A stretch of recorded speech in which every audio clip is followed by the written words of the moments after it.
David Eboutou, il y a quelques jours, Ousmane Sonko était Premier ministre.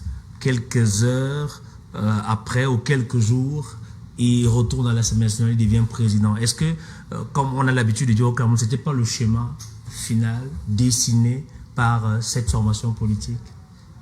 Il est clair que ce n'était pas le schéma prévu par M. Sonko, président du PASTEF.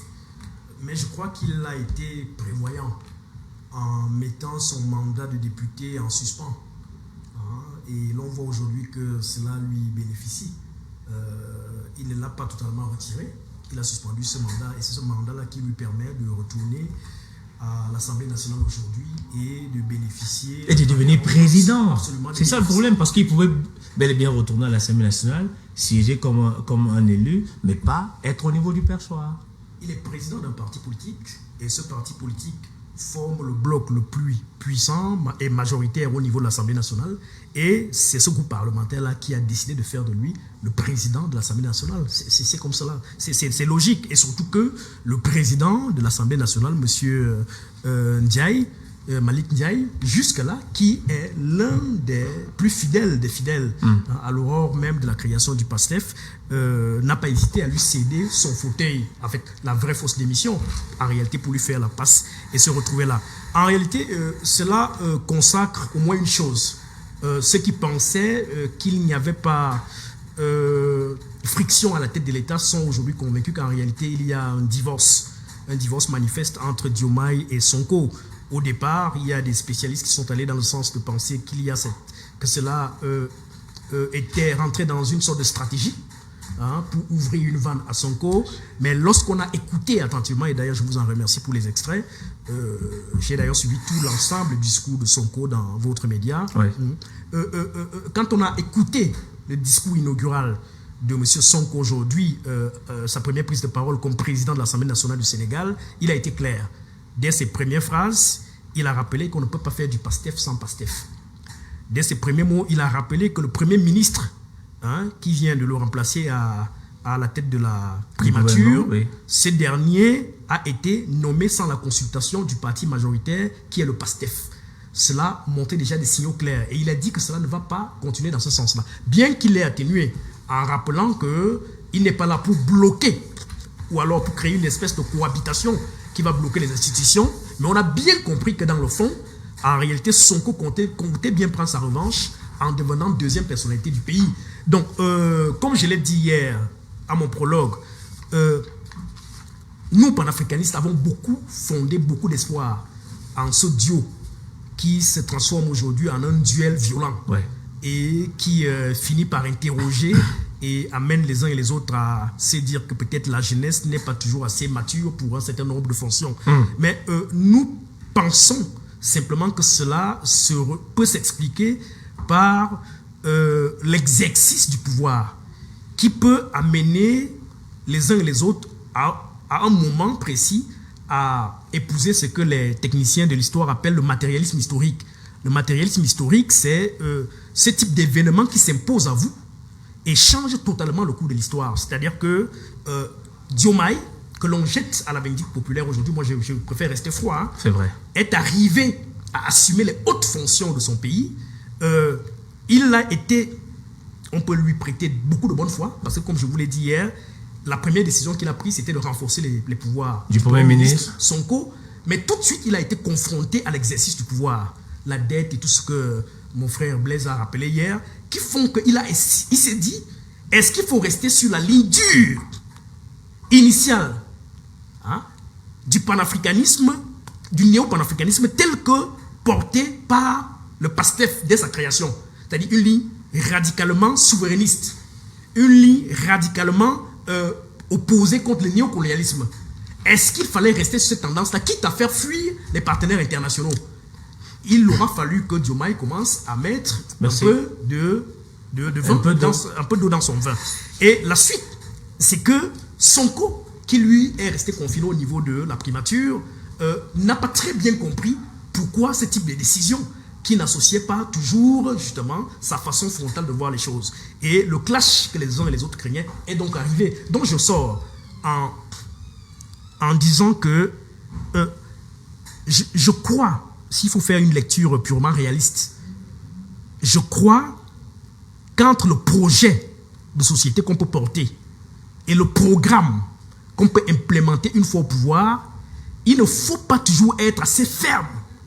Parce qu'il y a des réalités qui peuvent nous rattraper. Tout à fait. Et qui peuvent redéfinir les trajectoires. Merci. Et je crois que la situation du Sénégal mérite une attention qui ne doit pas laisser les fanatiques venir continuer à jeter de la poudre au feu pour opposer ces deux hommes-là. Merci beaucoup. C'est des amis politiques. Merci. Il faudrait plutôt, de mon point de vue, les accompagner à travers un argumentaire solide, pragmatiste et réaliste pour que voilà, le Sénégal profite de ces deux belles intelligences qui sont des amis d'enfance, qui ont porté ce projet-là et qui ont cru en un Sénégal nouveau à travers leur projet souverainiste basé sur leur À mon col, c'est un duel, c'est un duo qui est finalement aujourd'hui un duel. Sonko a prêté serment. Il est le président de l'Assemblée nationale, il devient la deuxième personnalité du Sénégal. Il y a une échéance qui est annoncée pour 2029, mais s'il y a vacance du pouvoir, il peut devenir le président de la République. Est-ce qu'on est parti là pour une véritable mésentente entre l'exécutif et le législatif? Ce qui s'est passé aujourd'hui s'appelle le début de l'équilibre de la terreur. Ce que vous devez savoir, c'est que les courtisans de Diomaye Faye n'ont eu de cesse de lui rappeler que c'est lui le président de la République. Et c'est lui le président. C'est lui qui a été élu. Ouais. C'est lui qui répond au nom du pays, de la gestion du pays. Ouais. Ce qui n'est pas totalement faux. Mais en le disant, il laissait croire que Sonko, qui certes est légitime et populaire, lui n'a pas la légitimité électorale. Or, aujourd'hui, à travers la Chambre des représentants, qu'est l'Assemblée nationale, Sonko a non seulement acquis la légitimité électorale, mais il a la possibilité aujourd'hui d'œuvrer dans l'institution dont il a désormais la charge pour au moins voir s'exécuter le projet et la vision portée par le PASTEF. On s'achemine inexorablement. Moi, je ne suis pas optimiste comme David Eboutou qui estime que vraisemblablement, ils vont accorder leur violon pour ne pas laisser le pays se fragiliser. Sonko, il ne vous a pas échappé qu'il y a une tentative d'empêcher à Sonko d'atterrir au pêchoir de l'Assemblée nationale. Heureusement que là-bas, comme le disait l'ancien président des États-Unis, Barack Obama, là-bas, les institutions ont été fortes parce que l'institution qui devait empêcher l'arrivée de Sonko à la tête de l'Assemblée nationale s'est déclarée incompétente et a dit ne pas pouvoir faire ingérence dans les affaires internes d'un autre pouvoir, le pouvoir législatif s'entend. Donc, je pense pour ma part que le problème véritable a été celui, je suis totalement d'accord avec David qui dit il y a la réalité de la conquête du pouvoir. Et dans la conquête la réalité du pouvoir, de l'exercice maintenant. on accorde les violons. On a difficilement des antagonismes. Quand bien même il y aurait des antagonismes, on ne vient pas les démontrer sur la place publique. Mais dans l'exercice du pouvoir, il faut savoir qu'il y a les intérêts qui achoppent, il y a les courtisans qui arrivent, et il y a même des acteurs autres qui rentrent en jeu. Il ne vous a pas échappé que l'ancien président du Sénégal a maille à partie avec Sonko et compte tenu des interactions qu'il y a notamment entre la famille de Diomaye et l'ancien président, il y avait un risque de ce que les deux ne se mettent résolument ensemble. Et d'ailleurs, la désignation du nouveau Premier ministre du Sénégal est la preuve tangible de ce que Diomaye s'était déjà effectivement écarté de la ligne et de la vision souverainiste de leur projet politique. La nouvelle équipe arrivante, parce que le nouveau Premier ministre vient de la BCEDEAO. Donc il est un pro-franc CFA. Alors que Sonko et le PASTEF ont toujours été pour du moins une refondation, une reconfiguration même de la politique du franc CFA. Donc moi j'ai bien peur, comme plusieurs, ce duo nous a laissé percevoir des signaux d'une nouvelle Afrique, une Afrique où on peut véritablement regarder vers la même direction et prôner l'intérêt général plutôt que l'intérêt égoïste et particulier. Mais j'ai bien peur que les jours à venir ne soient difficiles. Et vous devinez bien que si Sonko a fait des pieds et des mains pour se repositionner, c'est bien évidemment parce que dès aujourd'hui, sitôt après son élection à l'Assemblée nationale, il logne désormais le fauteuil qui se présente devant lui. Merci. Et n'oubliez pas que le PASTEF a 130 députés. Il a été élu avec 132 voix. Ça veut dire qu'il a certainement engrangé la totalité des voix du PASTEF au moment où d'aucuns prédisaient déjà qu'il y avait fracture même au sein de cette la formation famille des politique députés du PASTEF. Merci. Mais s'il a pu engranger également ailleurs, c'est dire à quel point il pourrait avoir les coudées franches pour accomplir son vœu le plus cher, celui de diriger le Sénégal. Alors c'est vrai, Tafé Bikoro, vous avez certainement écouté l'intégralité du discours du président de l'Assemblée nationale du Sénégal, Ousmane Sonko, mais souvent quand on remonte le temps également avec quelques extraits de ses discours, il était assez... il n'avait pas des mots tendres vis-à-vis du président. Aujourd'hui, là, l'Assemblée nationale, et Dr David nous rappelait tout à l'heure les premières prises de parole, il y a une volonté de dire la rupture est installée, quoi qu'on dise, quoi qu'on fasse. Hein. Quand vous ne connaissez pas une situation, un pays, n'en parlez pas. André Mbaobam, vous connaissez? Oui. Abo et Amo. L'Afrique grouille de ce genre d'exemples. Le Sénégal arrive en 150e position. Moi, j'ai vécu au Gabon quand André se battait pour que le Gabon reprenne. Ils mangeaient tous à Paris avec le bassiste Ali Bongo.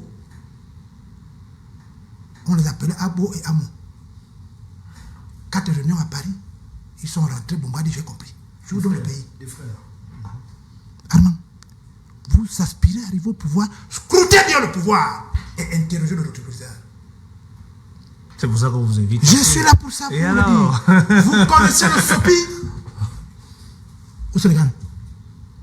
Vous connaissez ce qu'on appelle le SOPI? Macky Sall, Karim Wade. Les Sonko sont la 3e génération du SOPI. Ils sont arrivés au pouvoir par les mêmes conditions. Rien n'a changé. Du duo au duel alors? Non, c'est-à-dire que des gens, par un mouvement populiste, populaire inutile, là le harassement des gens qui sont fatigués de vous voir gâter le pays, ils disent prenez. 3 secondes après, on sera à l'évidence que vous ne pouvez pas prendre. Vous ne pouvez pas. Karim a eu le même coup. Il va chercher le financement des Arabes pour qu'on croit que le père peut bien gouverner. On fonce tous à la 2 minutes après. Après, c'était le président de l'Assemblée nationale. Il y a eu une dame à l'Assemblée nationale, Nias. Laisse ça, Armand. Apprends la politique. Il y a eu des présidents de l'Assemblée nationale qui ont fait le discours là. Ils n'ont rien été avant. Après. Rien. On va au pouvoir. C'est une idée qui vous amène au pouvoir. On en ressort avec une idée de pouvoir. Sonko ne peut pas être président du Sénégal avec cette allure-là. J'avance. Il y a eu un complot de la République sénégalaise contre le populisme de Sonko. Il faut en tenir compte. C'est la gouvernance. C'est tout le Sénégal qui a dit celui-ci, ce n'est pas bon. L'ancien président Macky Sall a laissé passer. Il avait tous les moyens de bloquer. Mais dès qu'on a extrait le mauvais grain, je ne parle pas d'un pays voisin. Parce que vous n'aimez pas parler de votre pays qui a le même exemple. Il y a eu 2 bambins qui sont du roi à Garoua. L'histoire a ceci de particulier, je le dis toujours. Elle ne s'arrête pas, Mère Bégaye. Quand vous avez vu les 2 années-ci, Diomaye était homme d'État. Mais c'est le populisme. S'il vous plaît, s'il vous plaît. Mais aujourd'hui, estimer que Sonko est uniquement s'il vous populiste, plaît, alors que c'est le populisme Armand Okol, je risque de venir à votre parti politique et vous serez gêné. Donc laissez-moi avancer. Venez, vous serez le bienvenu. Non, c'est un élu... Il vaut mieux me laisser avancer. Laissez qui Je vous apprends comment nous remplacer. Je vous apprends comment nous remplacer. Il faut nous écouter. Je l'ai dit ici sur votre plateau. Que M. Billard regarde Datoua. Qui insulte 2 semaines après. Le président paix à son âme. Une histoire d'une voiture de 25 millions. Quelqu'un qui a eu 7 réformes dans sa vie. Avec 5 voitures de fonction. 7 réformes. Quand il regarde, il dit, ah, si on le fait d'abord à Cavaille, combien de fois moi, et je suis encore vivant. C'est la stratégie qui amène les gens au pouvoir. Au nom de quoi vous pouvez dire, dans un pays où les religions commandent la gouvernance du pays, vous connaissez Diamakoundé? C'est Diamakoundé, non? Casamance. Oui. Il est très lié à Dubaï. Ça, c'est le Sénégal. Attention. Au nom de quoi vous pouvez me dire que la deuxième personnalité du PASTEF est arrivée là-bas parce qu'elle a balayé la rue à Sonko? On estime qu'il n'a pas... Subitement, le PASTEF de devient Sonko. C'est assez curieux. Subitement. Parce que vous êtes dans un pays où le président des partis s'arroge le parti. Parti, c'est eux. Mais c'est bien Sonko qui a fait Diomaye président. Non. Si. Diomaye, je te le dis. J'ai fait venir. C'est Sonko qui fait de Diomaye président. C'est le peuple sénégalais qui fait de Diomaye président. Mais qui le décide? Armand. Il y avait un slogan. Je vous ai dit, je ne veux pas parler de vous. Parce que je vous apprends comment nous remplacer. Je préfère que tu n'entres pas dans ce domaine. Allez-y, je préfère qu'on reste sur l'héritage que nous devons devons capter. Je vous ai dit, c'est la stratégie. Il y avait 2 jeunes bambins qui brûlaient Dakar pour que Macky Sall soit présent. Il s'appelait Sonko et Diomaye. Quand tu ne connais pas, il ne faut pas parler. Je parle maintenant du pays de ce monsieur, la Côte d'Ivoire. C'est plus un Camerounais. Je suis conseiller politique, c'est de quoi il parle. Je ne parle pas au hasard. Vous connaissez les 2 étudiants? Guillaume et l'autre, et Charles. Très bien. Ils ont fait mieux que ce que... Parce qu'ils ont changé le visage politique de la Côte d'Ivoire. Mais face à l'épreuve du pouvoir, beaucoup de choses ont changé. Monsieur Sonko est le seul qui est tombé dans le piège de la provocation depuis qu'il est entré au Premier ministère. Parce que quand il rentre à la maison, les gens applaudissent. C'est pas ça. Et la faute qui a donné la chance à Diomaye de se débarrasser de lui, c'est le discours contre la France. Soyez attentifs.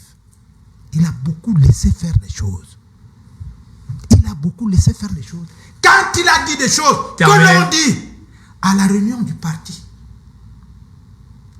les choses graves que Sonko a dit ce soir-là, moi j'ai eu la chair de poule même en tant que panafricaniste.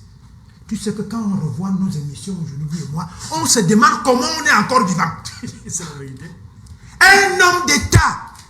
Mais la stratégie, oui, on ne veut pas que la France ingère, oui, on ne veut pas ceci, mais ce n'est pas publiquement, parce que tu engages l'État sénégalais. Absolument. Il a donné l'opportunité au président des Sénégalais,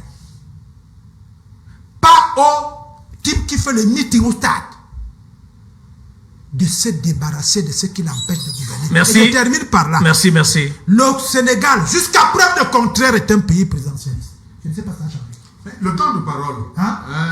Laissez qu'il termine. Présidentialiste. Il nous reste peu de temps. Je dis que jusqu'à preuve de contraire, le Sénégal, comme vous ne pouvez pas parler, comme le Cameroun, sont restés des pays présidentialistes version jacobine. Tout à fait. Merci beaucoup. Il va courir dans la cuillère et dans le sac.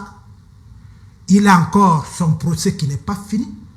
Et nous sommes en politique. Vous finissez avec, vous faites alliance avec les gens de Macky Sall.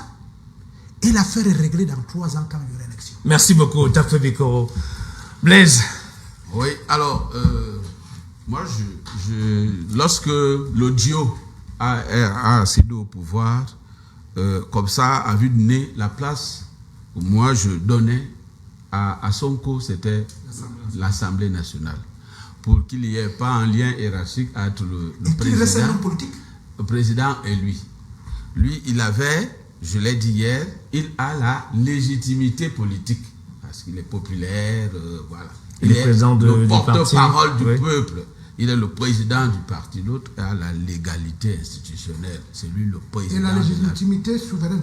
Et la légitimité souveraine. Qui l'ont choisi. Oui. Dans une élection à, on dit quoi, uninominale, nous avons vu pour la première fois les affiches de campagne étaient comme si c'était un binôme. Stratégie.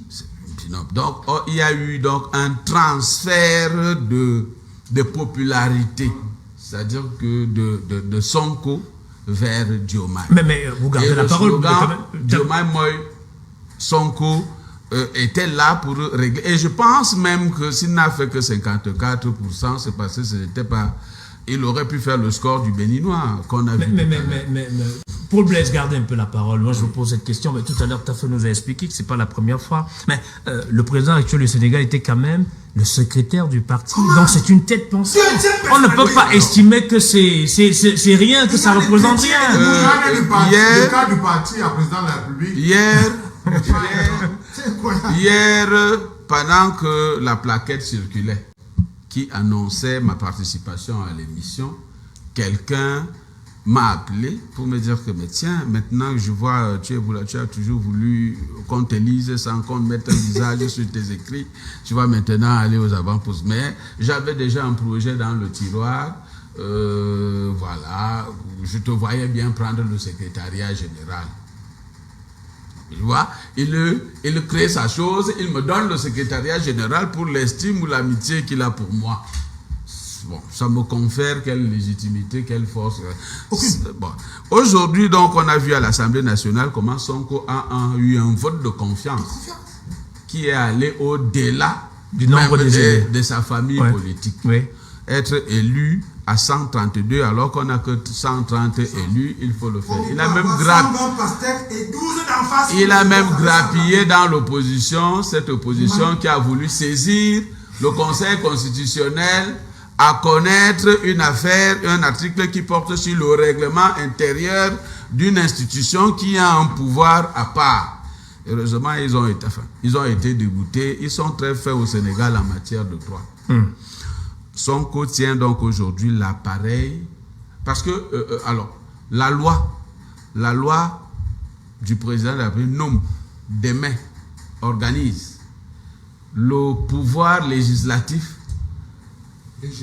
légifère, vote les lois, contrôle l'action gouvernementale, organise même les commissions d'enquête. Tout à fait. Sur X ou Y raison. Je ne sais pas, nous rentrons là au Sénégal dans la phase d'une cohabitation.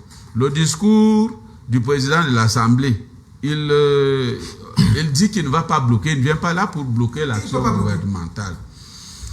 Est-ce que le président de la République prendra le risque de dissoudre l'Assemblée? Non. Pour, je crois que ce n'est pas... Il va laisser l'autre faire la faute, comme il le fait depuis. Le pasteur est arrivé au pouvoir pour implémenter une vision. On oublie que Diomaye est le pasteur. Le pasteur est le secrétaire et puis la conjoncture, c'est la conjoncture qui a voulu. Il y a même du bureau politique. Voilà, la conjoncture qui a voulu qui porte son dévolu. Il y avait d'autres candidats là qui portent sur le secrétaire général. Il est passé président de la République et il a d'abord il a d'abord transféré, il a d'abord renforcé. Oh non, laissez. Ouais,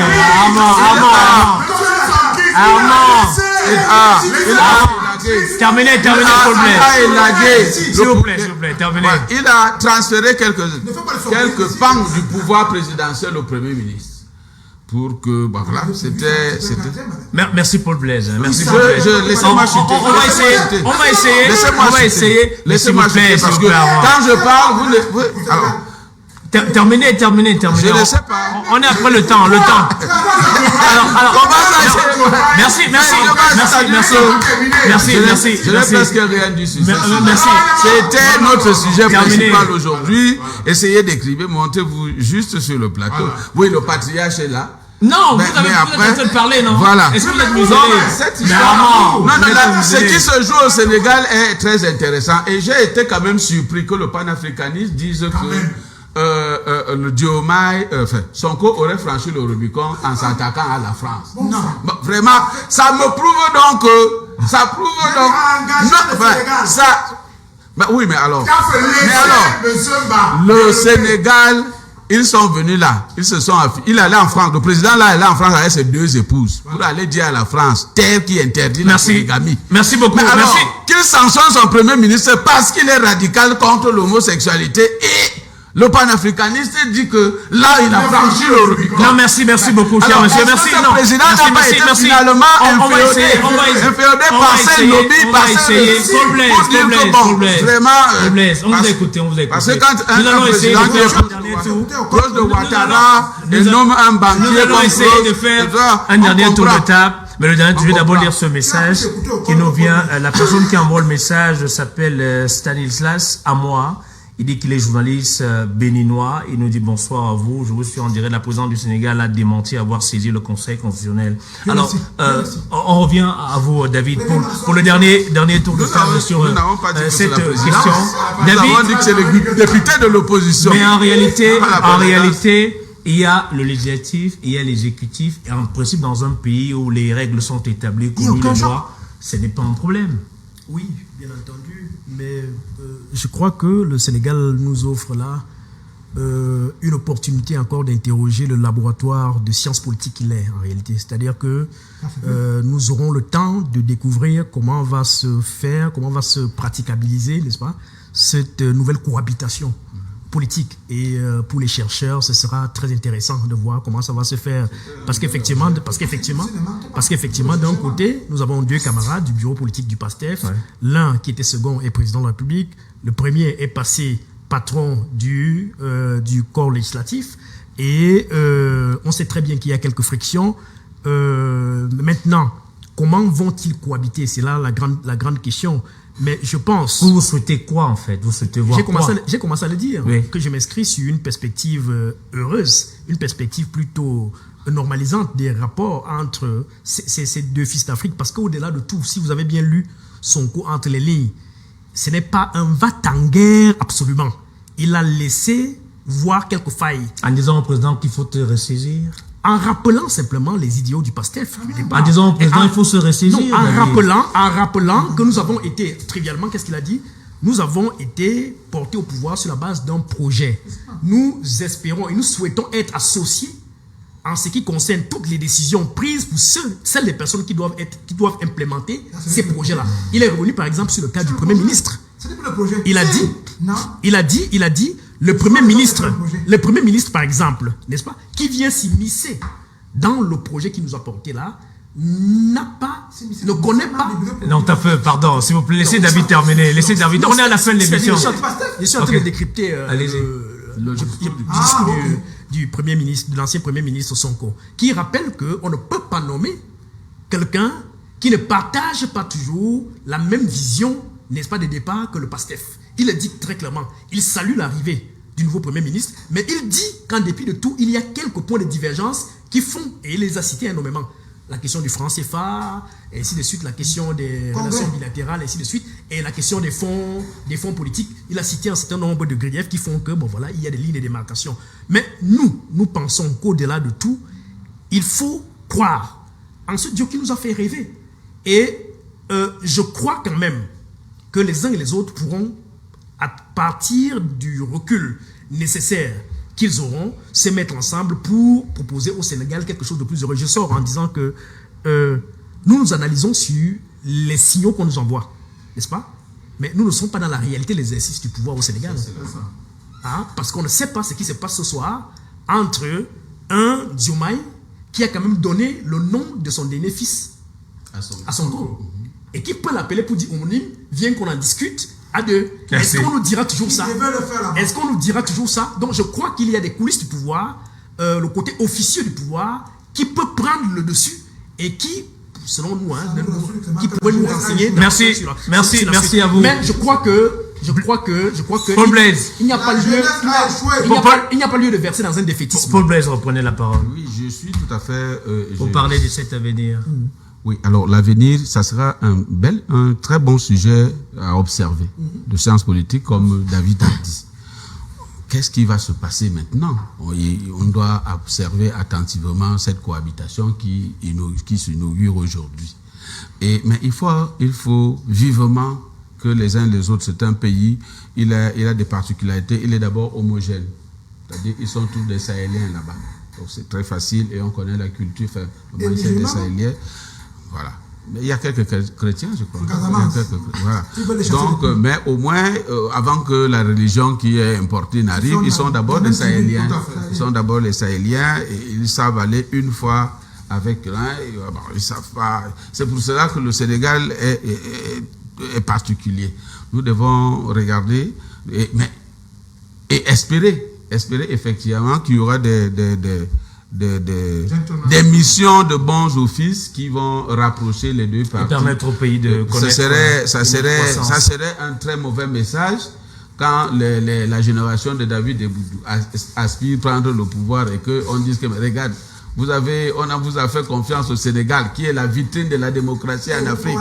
Et vous voilà qui êtes déjà en train de vous déchirer à moins d'un an de l'exercice du pouvoir. Vous êtes déjà ivre. Merci. Donc, merci, cher monsieur. Vivement. On a la fin. Vivement c'est terminé. que... Il faut vivre